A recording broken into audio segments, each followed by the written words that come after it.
My name is Margaret. I'm 74 years old, and today I'm going to tell you about the secret that lived in my house for 42 years.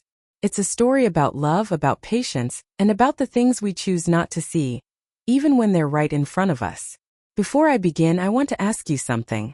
If you're listening to this, please leave a like and subscribe to help me share these stories. And tell me in the comments where you're from, what city, what state. It means so much to know people all across the country are hearing this. It gives me courage to keep going. Now, let me take you back to 1965. I was 19 years old, working as a secretary at a law firm in Philadelphia. That's where I met Thomas. He was 23, a junior accountant in the building next door. We met in the lobby one rainy Tuesday morning, when we both reached for the same newspaper on the stand. "Sorry," he said, pulling his hand back quickly. "No, please take it," I insisted. He smiled, this shy, gentle smile that made my heart skip. "How about we share it?" he suggested. "I'll read the front page, you take the classifieds?" I laughed. We ended up sitting in that lobby for an hour talking about everything and nothing. He was quiet, thoughtful, with kind eyes that seemed to look right into you. When he asked if he could take me to dinner that Friday, I said yes without hesitation. We dated for 2 years. Thomas was different from other men I'd known. He was attentive, respectful, always opening doors and pulling out chairs. But there was something else too, a carefulness about him, like he was always watching, always on guard. My mother said it was just good manners. My father said he seemed like a responsible young man. We married in the spring of 1967. It was a small ceremony at my parents' church, followed by a reception in their backyard. Thomas looked so handsome in his suit, but I noticed his hands were shaking when he slipped the ring on my finger. I thought it was just nerves. We moved into a modest apartment in South Philadelphia. Just 2 bedrooms, but it was ours. Those first few months were happy. We fell into a routine. He'd go to work at the accounting firm, I'd keep working at the law office. We'd come home, have dinner together, watch television, go to bed. But there was something I noticed from the very beginning. Something strange. Every single night, without fail, Thomas would wake up at exactly 2:47 in the morning. I know because I'm a light sleeper, and the movement always woke me. He'd sit up slowly, very slowly, and just sit there on the edge of the bed for a few minutes, breathing deeply in the darkness. Then he'd get up and walk to the window. Our bedroom window overlooked the street, and he'd stand there, perfectly still, for at least 20 minutes. Sometimes longer. Just standing, looking out at the empty street below. The first few times it happened, I didn't say anything. I thought maybe he had insomnia, or was worried about work. But after a few weeks, I couldn't help myself. "Thomas," I whispered one night. "Are you okay?" He turned quickly, startled, as if he'd forgotten I was there. "I'm fine," he said softly. "Just couldn't sleep. Go back to bed. Do you want to talk about it?" "There's nothing to talk about, Margaret. Please just go back to sleep." There was something in his voice, not anger but a kind of pleading that made me stop asking. So I did what he said. I went back to sleep. But it kept happening. Every single night. 2:47 a.m. Like clockwork. I tried to convince myself it was nothing. Maybe he had bad dreams he didn't want to share. Maybe it was just a habit. But as months turned into years, that nightly ritual became the elephant in our room. Something we both knew about but never discussed. We had our first child in 1969, a daughter we named Caroline. Then our son David in 1971. Thomas was a devoted father, present and loving. But still, every night, 2:47 a.m., he'd wake up, stand at that window, watch the street, and I'd lie there in the dark, wondering what he was looking for. The years rolled on, and life filled up with all the beautiful chaos of raising children. Caroline started school, then David. Thomas got promoted at the accounting firm. We moved to a bigger house in the suburbs, one with a yard and a nice neighborhood. From the outside, we looked like the perfect American family. But that habit never changed. Never. In our new house, it wasn't the bedroom window anymore. It was the living room window downstairs. Every night at 2:47, I'd hear him get out of bed. I'd hear his footsteps on the stairs, slow and careful, trying not to wake anyone. Then silence. He'd stand down there for 20, sometimes 30 minutes just looking out at our quiet street. By 1975, we'd been married 8 years. And I'd watched him do this nearly 3,000 times. 3,000 times, and I still didn't know why. One morning over breakfast, after a particularly restless night, I tried again. The kids were at school, and it was just the two of us at the kitchen table. "Thomas," I said, stirring my coffee, "I need to ask you something." He looked up from his newspaper. "What is it?" "The nights. You getting up every night. It's been 8 years. I kept my voice gentle, non-accusatory. "Don't you think it's time you told me what's going on?" His face went pale. He set down the newspaper very carefully, as if it might shatter. "Margaret, I've told you. I just have trouble sleeping sometimes." "Every night? At the exact same time? For 8 years? Please." His voice cracked slightly. "Please don't push this. I'm your wife. If something's wrong, if you're scared of something, I want to help you." He stood up abruptly, his chair scraping against the floor. "I'm not scared. He stopped, ran his hand through his hair. "I'm just being careful. That's all." "Careful of what?" But he'd already left the room. I heard him go upstairs, heard the bedroom door close. When he came back down 15 minutes later, dressed for work, he kissed my forehead like nothing had happened and left for the office. That was the closest we ever came to talking about it. After that, I learned to just accept it as part of who Thomas was. Part of our life together. My friend Susan noticed once. It was 1978, and she and her husband Jack had stayed over after a dinner party. We'd all had a bit too much wine, and Susan crashed in our guest room. The next morning, she pulled me aside while making coffee. "Does Thomas always wake up in the middle of the night?" she asked, keeping her voice low. My stomach tightened. "You heard him. I got up to use the bathroom around 3. He was standing in your living room just staring out the window. Didn't even notice me on the stairs."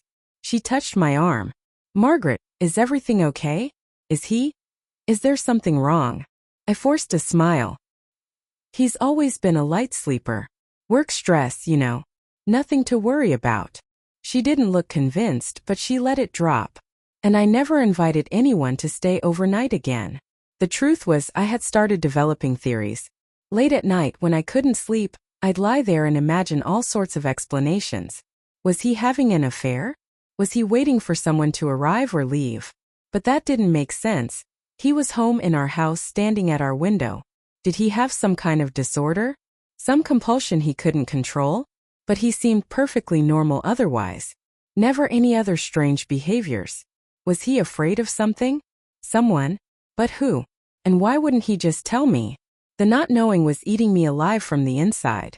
In 1982, something happened that made it worse. We were visiting his mother in New Jersey.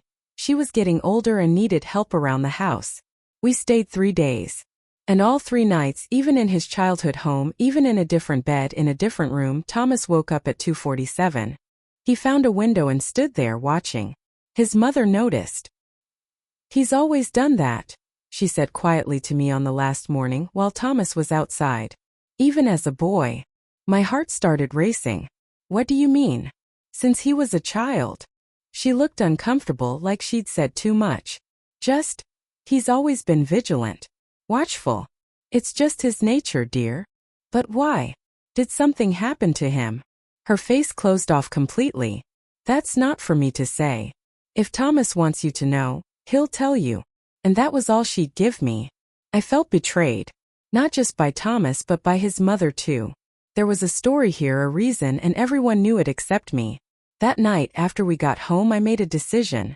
I couldn't ask anymore, that much was clear. Every time I tried, he shut down completely. So I would have to find out another way. I would have to watch, to investigate, to piece together the truth on my own. I became a detective in my own home. It sounds terrible when I say it like that, but I didn't know what else to do. 15 years of marriage, and my husband had a secret he wouldn't share. A secret that woke him every single night. A secret even his mother knew about. I started paying attention to everything. The way he moved through the house. The way he positioned furniture. The way he always checked the locks on the doors before bed, not just once but 3 times. Front door, back door, basement door. 3 times each. I noticed he never sat with his back to a door. In restaurants, he'd politely ask to switch seats so he could face the entrance. At home, his favorite chair in the living room had a perfect view of both the front door and the window. I noticed how he reacted to unexpected sounds. A car backfiring on the street would make him freeze, his whole body going rigid. Loud knocks on the door made him flinch, even though he'd try to hide it. And I noticed that he never ever talked about his childhood. Other men would tell stories about playing baseball as kids, or getting in trouble at school, or their first job. Thomas would deflect, change the subject, or suddenly remember something he needed to do. Our kids noticed too as they got older. Caroline was 16 in 1985, sharp as a tack. One evening she asked, "Why does Dad always check the lock so many times? Mrs. Henderson next door says it's weird." "Your father just wants to keep us safe," I told her. "There's nothing weird about that." "But Mom, it's like he's expecting something bad to happen. Like he's afraid." I didn't have an answer for her. How could I explain something I didn't understand myself? That same year I did something I'm not proud of. Thomas kept a small metal box in his office, our spare bedroom that he'd turned into a workspace. He kept it locked, tucked away in the bottom drawer of his desk. I'd seen it dozens of times over the years but never thought much about it. Until one afternoon when he'd gone to the hardware store. I stood in that office, staring at that desk drawer, and something inside me just snapped. I needed to know. I had to know. I searched everywhere for the key. Took almost 30 minutes. I finally found it taped to the underside of his desk lamp. Clever, really. My hand shook as I unlocked the box. Inside were papers. Documents. Newspaper clippings yellowed with age. The first clipping was from 1959 from a Philadelphia newspaper. The headline read, "Family of 4 found dead in Society Hill home." I scanned the article. A home invasion. Parents and 2 children murdered in the middle of the night. The killer never found. My blood ran cold. The next clipping was similar. Another home invasion in 1960. Then another in 1961. 5 clippings total, all from Philadelphia. All from the late 1950s and early 1960s. All unsolved. There were other papers too. A death certificate for someone named Robert Whitmore. Dated 1962. Age 11 years old. Cause of death, homicide. And then I found a photograph. It was old, the corners bent, the colors faded. It showed 2 young boys, maybe 9 and 11 years old, standing in front of a house. They were smiling, their arms around each other's shoulders. They looked happy. I turned the photo over. Written on the back in faded ink. Thomas and Bobby, summer 1961. Bobby. Robert. Robert Whitmore. I sat down hard in Thomas's desk chair, the photograph trembling in my hands. Thomas had a brother. A brother who died when Thomas was just a child. Murdered. Suddenly everything made a horrible kind of sense. The vigilance. The window watching. The lock checking. The fear that lived in his bones. Something terrible had happened to Thomas as a boy. Something so awful he couldn't even speak about it, not even to me. His wife of nearly 20 years. I heard the car pull into the driveway. Thomas was home. My heart hammering, I quickly put everything back in the box exactly as I'd found it. I locked it, returned the key to its hiding spot, and rushed out of the office. I was in the kitchen, pretending to chop vegetables when he came in. "Hi, honey," he said, kissing my cheek. "Got the screws you needed for the shelf." "Thank you," I managed, though my voice sounded strange even to my own ears. He paused, studying me. "You okay? You look pale." "Fine. Just a headache."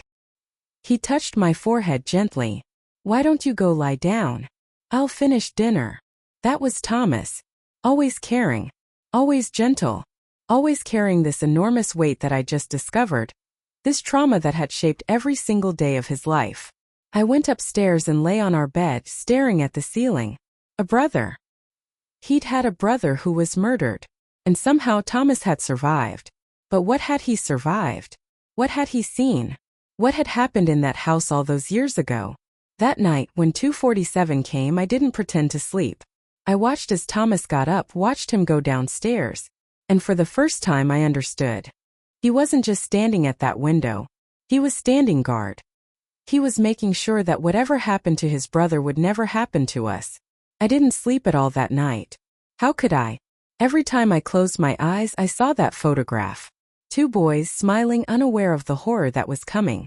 One of them would be dead within a year. The other would spend the rest of his life standing at windows in the middle of the night, watching for danger that might never come. By morning I'd made a decision. I couldn't confront Thomas directly, that much was clear. Every time I tried over the years he'd shut down completely. But I could do research. I could find out what happened. Maybe if I understood the whole story I could help him. Maybe I could finally give him peace. The next week, while Thomas was at work and the kids were at school, I drove to the main library in downtown Philadelphia. My hands were clammy on the steering wheel. I felt like I was betraying Thomas by digging into his past, but I also felt like I was trying to save him from drowning in silence. The librarian, an older woman with kind eyes, helped me find the newspaper archives. They were on microfiche, those old film reels you had to thread through a machine. I started with 1962, the year on Robert's death certificate. It took 3 hours of searching, but I finally found it. The headline appeared on March 15, 1962. Boy killed. Brother survives in society, Hill home invasion. My mouth went dry as I read. Robert Whitmore, age 11, was killed last night when an intruder broke into the family home on Delancey Street. The boy's younger brother, Thomas Whitmore, age 9, survived by hiding in a bedroom closet. The boy's parents, Martin and Eleanor Whitmore, were attending a dinner party and returned home to find their eldest son dead and their younger son in shock. Police say the intruder entered through a first-floor window that had been left unlocked. The motive remains unclear, and no suspect has been identified. Thomas Whitmore was taken to Philadelphia General Hospital, where he is being treated for shock and minor injuries. I had to stop reading. Tears were blurring my vision. I put my face in my hands and tried to breathe. Thomas was 9 years old. 9. He'd been home alone with his brother when someone broke in. He'd hidden in a closet while his brother was killed. While Bobby, the boy who'd had his arm around Thomas's shoulder in that photograph, was murdered just rooms away. And Thomas had heard it.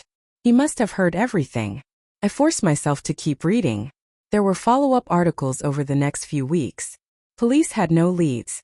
The parents were devastated. Thomas wasn't speaking. Doctors said he was in severe psychological shock. They'd found him in the closet hours after his parents came home, still hiding, still silent. The case went cold. The killer was never caught.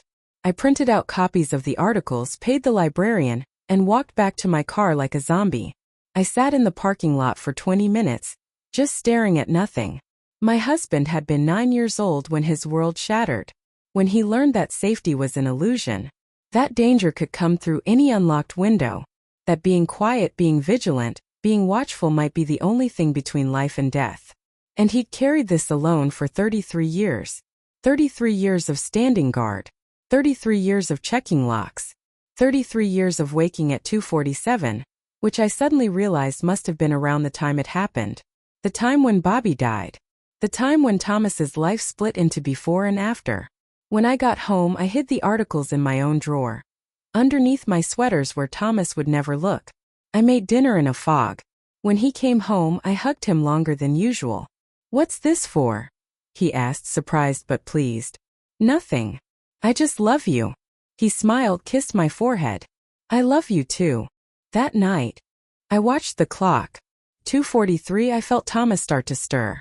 2:47, he got up just like always. But this time I got up too. "Thomas," I whispered. He turned startled. "Margaret, go back to sleep." "No." I walked over to him, took his hand. "Not anymore. If you're going to stand watch, I'm standing with you. You don't understand." "I know I don't. But I'm your wife. And I'm not letting you do this alone anymore." We stood together at that window, hands clasped, looking out at the quiet street. He was trembling slightly and I squeezed his hand tighter. After a few minutes he whispered, "You don't have to do this." "Yes," I said softly. "I do." We stood there for 23 minutes. And then finally he let me lead him back to bed. The next night I got up with him again. And the night after that. And the night after that. For 2 weeks straight at 2:47 in the morning, we stood together at that window in silence. Thomas never asked why I was doing it.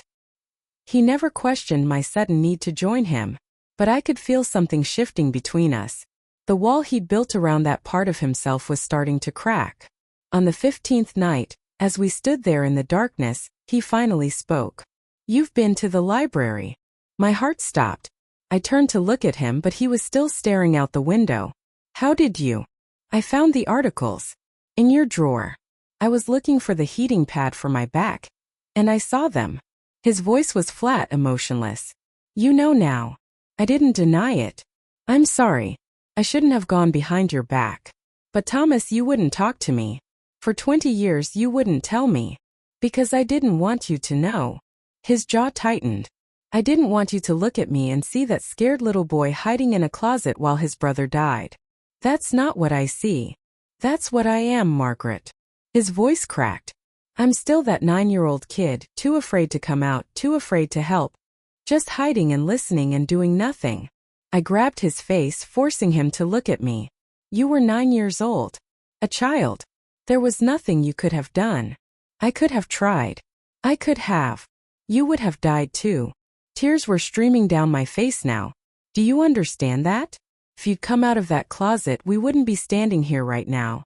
Caroline and David wouldn't exist. You survived, Thomas. That's not something to be ashamed of." He pulled away from me, walked to the other side of the room. "You don't understand. You weren't there. You didn't hear." He stopped, covered his mouth with his hand. "Hear what?" He was silent for a long moment. When he spoke again, his voice was barely a whisper. "Bobby called for me. When the man came in, Bobby yelled, 'Tommy, hide.' And I did. I ran to my room and hid in the closet, just like we'd practiced. Practiced. Our parents had drills.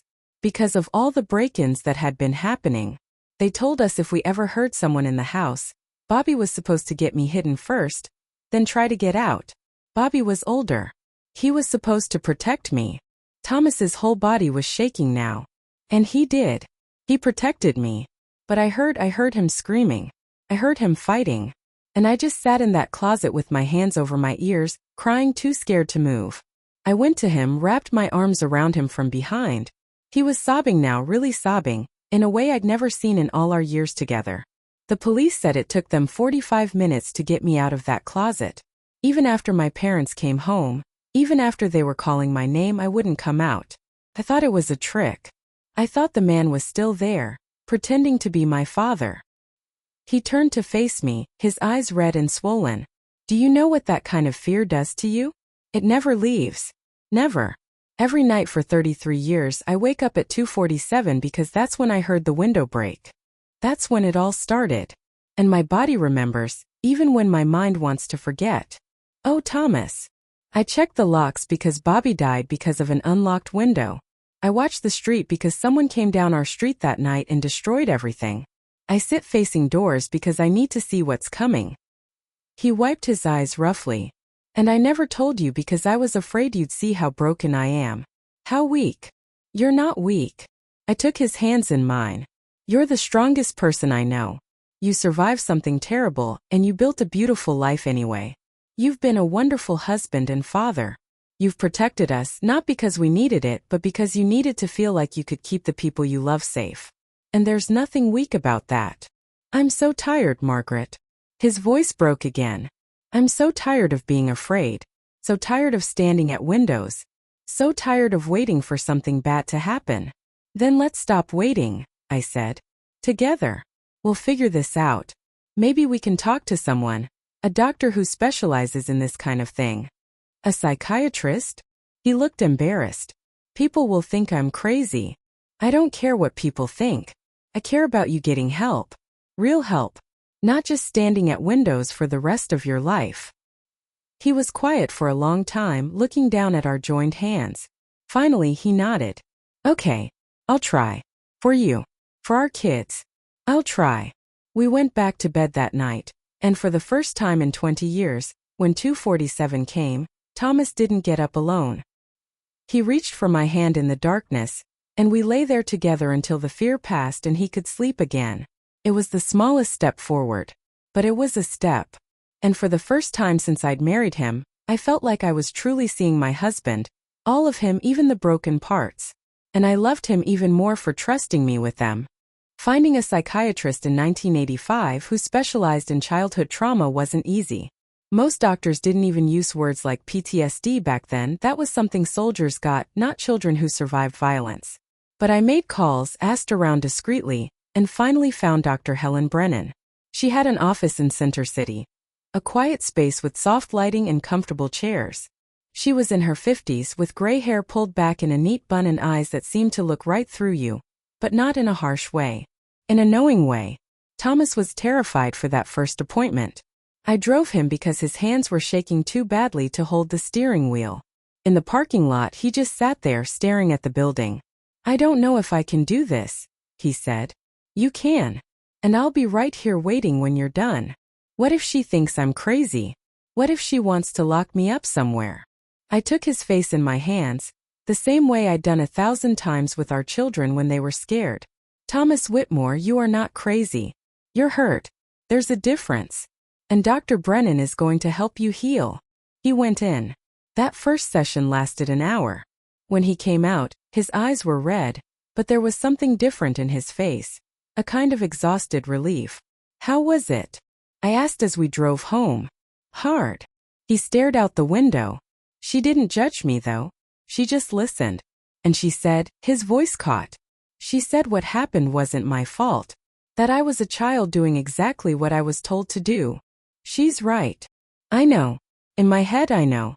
But my heart." He put his hand on his chest. "My heart still thinks I should have done something different. That's why you're going back next week." And he did. Every Tuesday at 4 o'clock, Thomas went to see Dr. Brennan. Sometimes he came out looking wrung out like he'd been through a war. Other times he seemed lighter, almost peaceful. He didn't tell me much about what they discussed. Dr. Brennan said it was important he have that private space, but I could see the changes. Small changes at first. He only checked the locks twice before bed instead of 3 times. He started sitting with his back to the door occasionally, though I noticed he'd still glance over his shoulder every few minutes. And the night watching, that changed too. By November, he was only getting up 4 or 5 nights a week instead of every single night. Some nights when I felt him stir at 2:47, I'd put my hand on his arm, and he'd settle back down. His body was learning slowly that the danger had passed. That the monster who came through the window 33 years ago was long gone. But it wasn't a straight path forward.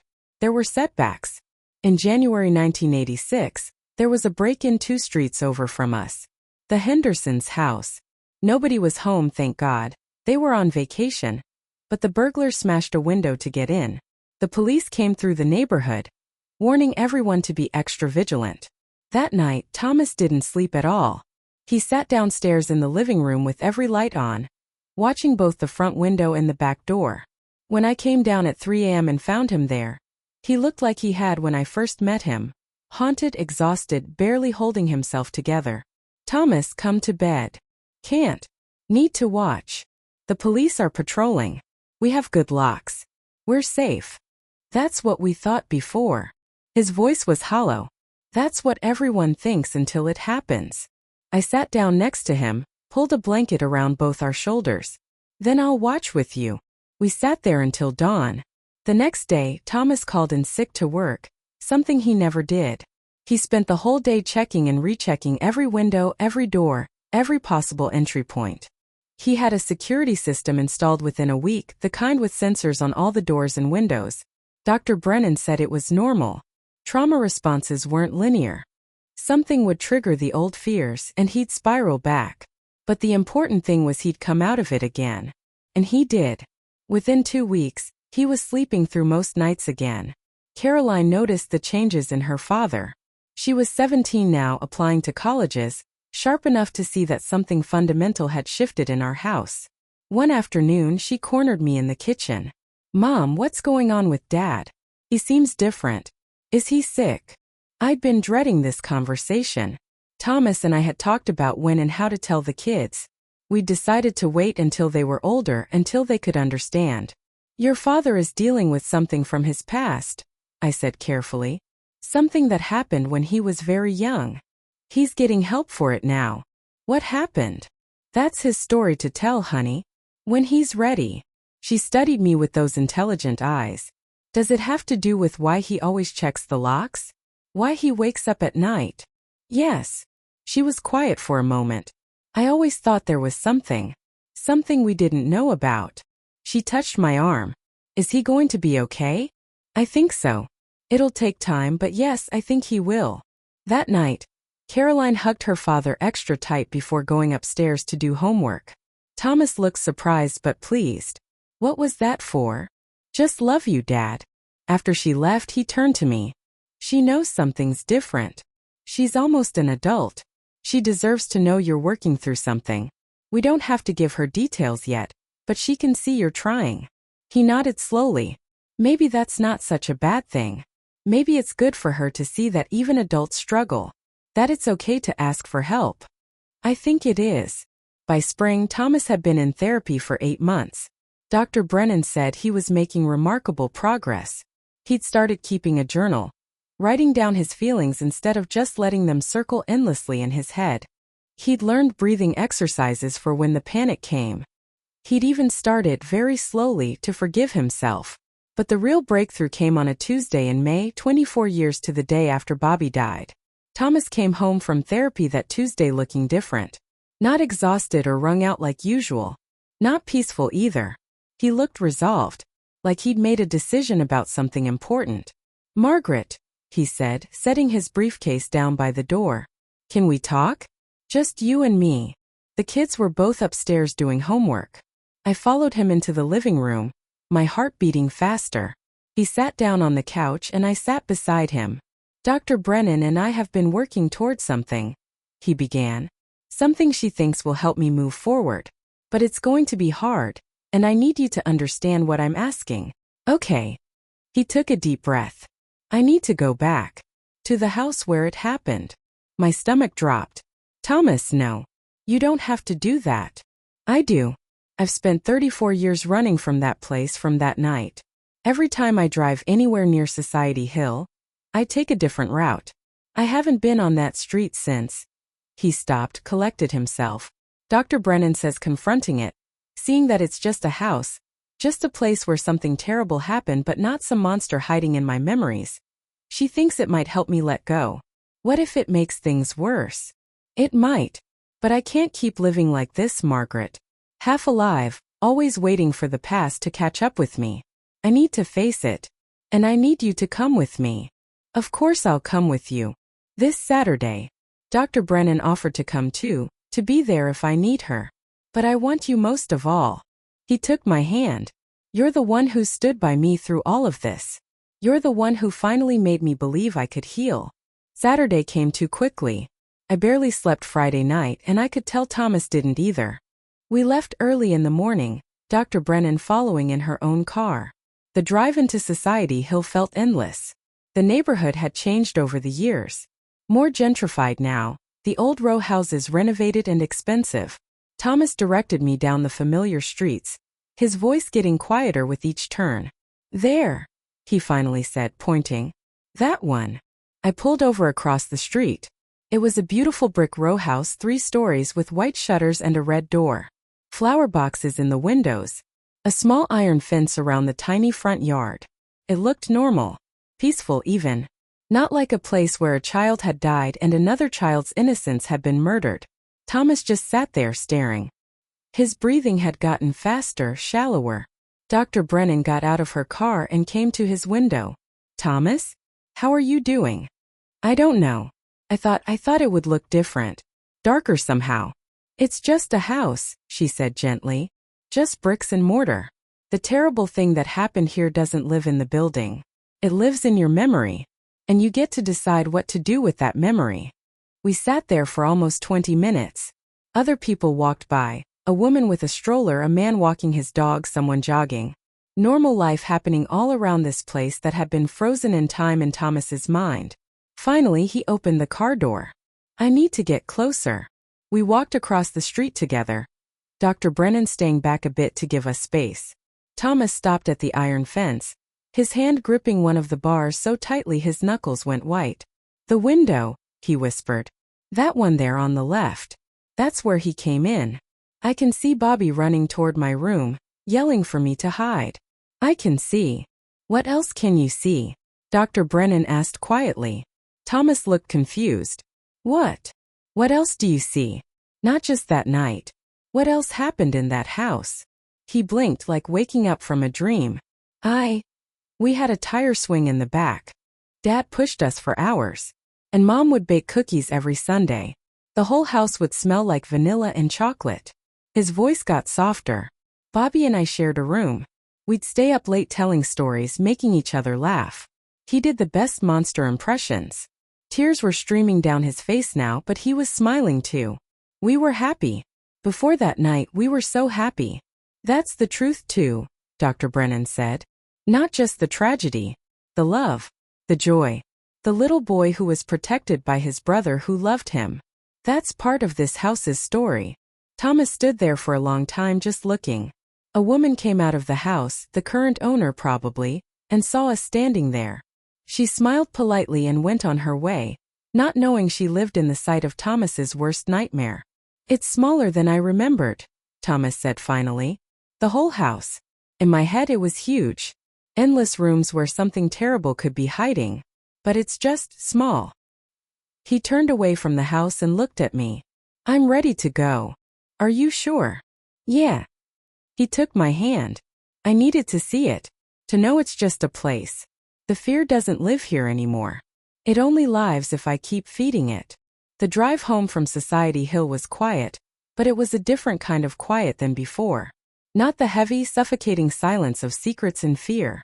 This was the quiet of someone who just finished a marathon. Exhausted but accomplished. When we got home, Thomas went straight upstairs and slept for 3 hours. That night, 2:47 came and went. Thomas stirred slightly, but he didn't wake. I lay there in the darkness, listening to him breathe, and felt something loosen in my own chest. Maybe we were finally going to be okay. The following weeks brought more changes. Thomas started talking more openly, not obsessively but naturally, about Bobby. He'd mention memories at dinner, stories from their childhood. Caroline and David learned about the uncle they'd never known, and I could see it helped them understand their father better. Bobby sounds like he was really brave, David said one night. He was, Thomas replied. He was the bravest person I ever knew. Dr. Brennan suggested Thomas might benefit from connecting with other survivors of childhood trauma. In June, he attended his first support group meeting. He came home looking raw but lighter somehow. There was a woman there, he told me that night. She was only 7 when her house was broken into. She hid under her bed while her parents were tied up in the other room. She's 52 now, and she's been in therapy for 20 years. But she said she's finally starting to feel free. How did that make you feel? Like I'm not alone. Like maybe I'm not as broken as I thought. Like maybe what I'm going through is just the way back to myself. By September, something miraculous happened. Thomas slept through an entire week without waking at 2:47. Not once. On the 7th night, I woke up naturally around 3 in the morning and just watched him sleep. His face was peaceful, relaxed in a way I hadn't seen in all our years together. The security system he'd installed stayed, but he stopped checking it compulsively. The locks got checked once before bed. A normal, healthy precaution, not 3 times. He even started sitting with his back to doors without constantly looking over his shoulder. Our life began to feel normal in a way it never had before. Thomas laughed more. He played with our kids without that distracted, watchful quality he'd always had. He was present in a way he'd never quite managed before.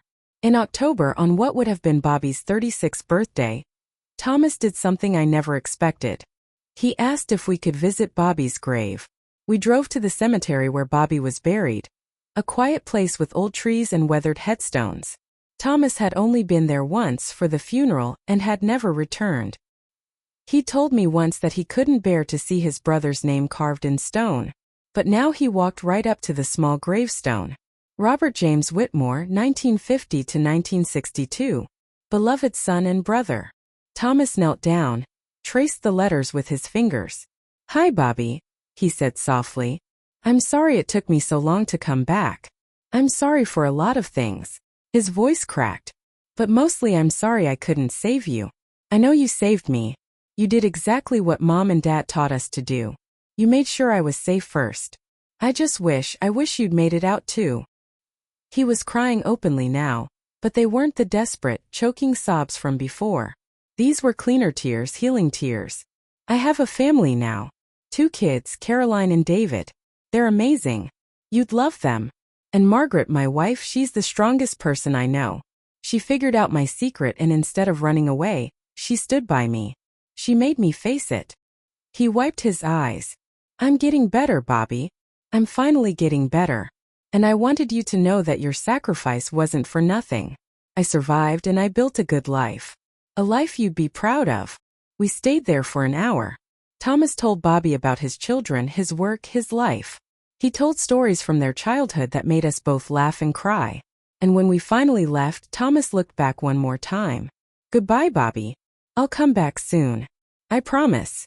And I knew he would. Because facing Bobby's grave meant he was finally facing the truth. That Bobby's death wasn't his fault, and that living fully wasn't a betrayal. It was the greatest honor he could give his brother. The years that followed were the best of our marriage. It's strange to say that, after more than 20 years together, but it was true. Thomas wasn't magically cured, trauma doesn't work that way, but he was free in a way he'd never been before. He continued therapy with Dr. Brennan for another 3 years. The support group became a regular part of his life. He even started volunteering at a crisis center, talking to people who'd experienced violent trauma. Helping others seemed to help him too. I spent so many years feeling powerless. He told me one night in 1989. But when I talk to someone who's going through what I went through, and I can tell them it gets better, that they can survive this, I feel like maybe Bobby's death wasn't completely meaningless. Maybe some good can come from it. Caroline graduated from college that year and got engaged to a wonderful man named Peter. During the wedding planning, she asked Thomas to tell her the full story about Bobby. She was 24 now, old enough to understand. They sat together in his office for 2 hours. I could hear the low murmur of his voice through the door, though I couldn't make out the words. When Caroline came out, her eyes were red but she was smiling. I understand him now, she said to me. All those years growing up, I knew Dad was different from other fathers. More protective, more worried. I used to think it meant he didn't trust us. But now I get it. He was just trying to keep us safe because he couldn't keep Bobby safe. He loves you so much, Caroline. I know. And Mom. She hugged me tight. Thank you for saving him. He told me you're the reason he finally got help. The wedding was beautiful. When Thomas walked Caroline down the aisle, he cried. But they were happy tears. After he gave her away, he came back to sit beside me and took my hand. I never thought I'd make it this far, he whispered. Never thought I'd get to do this. You made it. You're here. We're here, he corrected. We made it together. David went to medical school, determined to become a psychiatrist. Dad's journey inspired me, he told us. I want to help people the way Dr. Brennan helped him. Thomas was so proud he could barely speak. By 1995, Thomas had been sleeping through most nights for years. The anniversary of Bobby's death, March 15th, was still hard. But we'd developed rituals for it. We'd visit the grave together, have dinner at Bobby's favorite restaurant that still existed, and Thomas would tell stories about his brother. It became a day of remembrance rather than just grief. The house on Delancey Street sold in 1996. Thomas saw the listing in the newspaper and showed it to me. Do you want to go see it one more time? I asked. He thought about it for a long moment, then shook his head. No, I don't need to. I've made my peace with it. That same year, Thomas did something that shocked everyone. He wrote a letter to the Philadelphia Inquirer telling his story. Not all the graphic details but the basic truth.